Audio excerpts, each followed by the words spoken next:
আসসালামু আলাইকুম। আজকে শুক্রবারের দিন, মিথ্যা কথা বলি না। আসলে বাবা, তোরা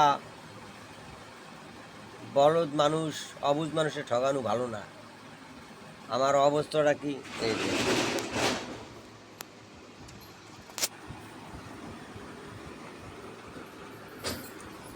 এই অবস্থা দিয়ে তোকে আনন্দ দিই, এরপর তোকে এই ভাঙ্গা হাত দিয়ে দিই, কিন্তু তোরা ভালো হাত দিয়া তোরা এই শেয়ার, তোরা কমেন্ট, তারপরে এই লাইক করো না।